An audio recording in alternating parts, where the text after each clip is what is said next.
Assalamualaikum warahmatullahi wabarakatuh. Saya Ahmad Fari Aula Rohman dengan NIM terakhir 014. Saya Ayu Elisha Safitri dengan nomor NIM terakhir 011. Saya Wirda Zaira dengan nomor NIM terakhir 043. Di sini kami akan menceritakan tentang biografi dari ulama mufassirin, yakni Imam Al-Baidawi. Sebelumnya, kami ucapkan terima kasih kepada Bapak Haji Riyad Fuadi LC.MAG selaku pengampu mata kuliah Ulumul Quran pada kelas kami di HKIB atau B1 HKR. Nama lengkap dan kelahiran Imam Al-Baidawi. Imam Al-Baidawi bernama lengkap Nasiruddin Abdullah bin Umar bin Muhammad bin Ali Al-Baidawi Asy-Syafi'i. Beliau dilahirkan di Baido, daerah yang berdekatan dengan kota Shiraz di Iran Selatan. Di kota inilah Al-Baidawi tumbuh dan berkembang, menempa ilmu di tempat tersebut dan Baghdad, hingga kemudian menjadi hakim agung di Shiraz mengikuti jejak ayahnya. Perjalanan intelektual Imam Al-Baidawi. Bagi Al-Baidawi, Baghdad merupakan kota memperkaya ilmu dan Shiraz menjadi kota untuk mengaktualisasikannya dengan menjadi hakim agung. Namun akhirnya Al-Baidawi mundur dari jabatan untuk menekuni keilmuan di Tabriz. Imam Al-Baidawi hidup dalam suasana politik yang tidak menentu. Sultan Abu Bakar yang memegang tampuk kekuasaan di Shiraz saat itu sangat lemah dan tidak memiliki kekuatan yang cukup untuk membangun tatanan masyarakat yang baik. Bukan hanya supremasi keadilan yang lemah, namun para elit yang berkuasa pun hidup dalam budaya yang hedon dan boros. Intervensi penguasa terhadap dunia peradilan pun demikian kuatnya, sehingga banyak fuqaha yang mengkhawatirkan kemungkinan pemerintah mengeluarkan fatwa yang bertentangan dengan syariat Islam. Mungkin karena pertimbangan inilah setelah mengikuti saran guru spiritualnya, Syekh Muhammad Khoto'i, yang memintanya keluar dari dunia pemerintahan dan menyebabkan Al-Baidawi mengundurkan diri dari jabatan Hakim Agung. Selepas mengundurkan diri dari jabatannya sebagai Hakim Agung, Imam Al-Baidawi mengembara di Tabriz hingga akhir hayatnya. Di kota inilah beliau berhasil menulis salah satu karya monumentalnya berupa tafsir yang berjudul Anwarut Tanzil wa Asrarut Ta'wil, atau yang lebih masyhur dengan judul Tafsir Al-Baidawi. Kemudian guru dan murid akan disampaikan oleh teman saya, Elsa. Baik, selanjutnya adalah guru dan murid dari Imam Al-Baidawi. Sebagai ulama besar tentunya Imam Al-Baidawi banyak belajar dari ulama yang lainnya. Di antaranya ada Imam Abu Qasim Umar bin Muhammad bin Ali Al-Baidawi, di mana beliau adalah ayah dari Imam Al-Baidawi itu sendiri. Kepada ayahnya, Imam Al-Baidawi belajar tentang keilmuan fikih dari Imam Syafi'i. Kemudian beliau melanjutkan perjalanan belajarnya kepada Syekh Muhammad bin Muhammad Al-Qata'i As-Sufi, di mana pada Syekh Muhammad ini Imam Al-Baidawi belajar banyak tentang tasawuf, yakni tentang ibadah, tentang kezuhudan, dan lain sebagainya. Kemudian Imam Al-Baidawi juga melanjutkan pelajarannya kepada Syekh Syafaruddin Umar Al-Bushkani Az-Zaki, di mana beliau adalah ulama besar yang menguasai berbagai macam disiplin ilmu.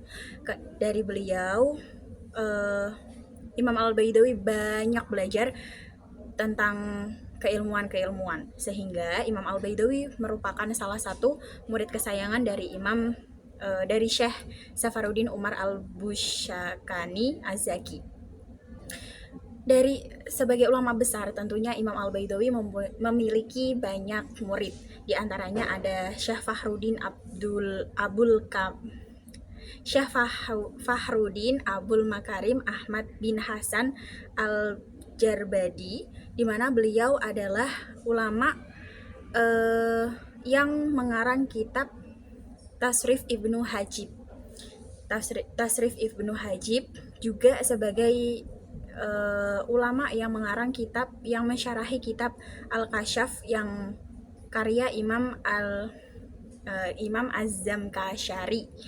Kemudian ada Syekh Kalamuddin Abu Qasim Umar bin Ilyas bin Yunus Al-Maraghi Abu Qasim As-Sufi, di mana beliau belajar kepada Imam Baidawi, yakni kitab Al-Minhaj, ada Ghoyatul Quswah dan lain sebagainya.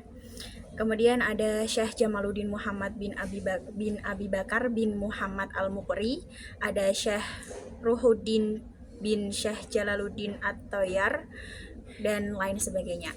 Kemudian ada karya-karya Imam Al-Baidawi yang akan disampaikan oleh teman saya yakni Wirda Zahira. Selanjutnya yaitu karya Imam Al-Baidawi. Sebagai seorang ulama, Imam Al-Baidawi memiliki pengetahuan yang cukup luas, tak hanya dalam bidang tafsir, melainkan juga dalam bidang usul fikih, dan teologi, nahwu, mantik, dan sejarah. Hal ini dapat dibuktikan dari karya-karya beliau dari berbagai disiplin ilmu yang telah disebutkan. Dari berbagai macam karya beliau, kitab tafsir Anwarut Tanzil wa Asrarut Ta'wil atau yang lebih dikenal dengan judul Tafsir Al-Baidawi lah yang menjadi masterpiece beliau. Berikut adalah beberapa karya tulis beliau selain Tafsir Al-Baidawi.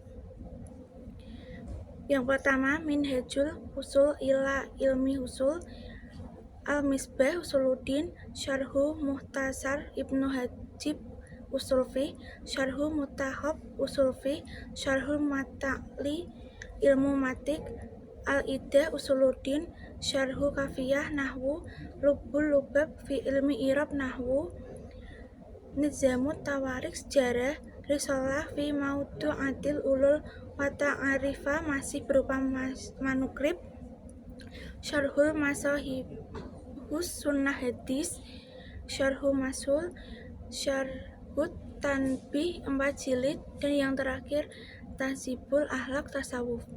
Kemudian kewafatan Imam Al-Baidawi. Mengenai tahun meninggalnya tidak ada kesepakatan di kalangan ulama. Imam As-Subki dan Imam Al-Asnawi sendiri berpendapat bahwa tahun wafat Imam Al-Baidawi adalah 685 Hijriah. Demikian pula Imam Ibnu Katsir juga berpendapat bahwa wafatnya Imam Al-Baidawi pada tahun 665 Hijriah.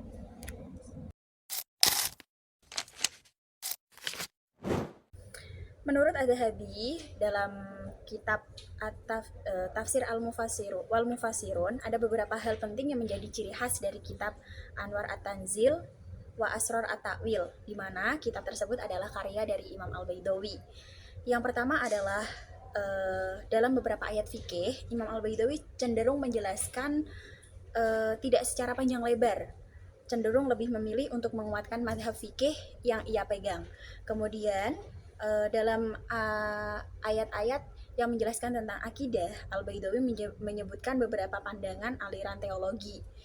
Dan yang terakhir adalah memberikan perhatian dan penjelasan jika mendapati ayat-ayat kauniyah. Hal ini sebenarnya sangat dipengaruhi dari pembacaannya atas Mafatih Al-Ghaib karya Fakhruddin Ar-Razi. Demikian dari kelompok kami.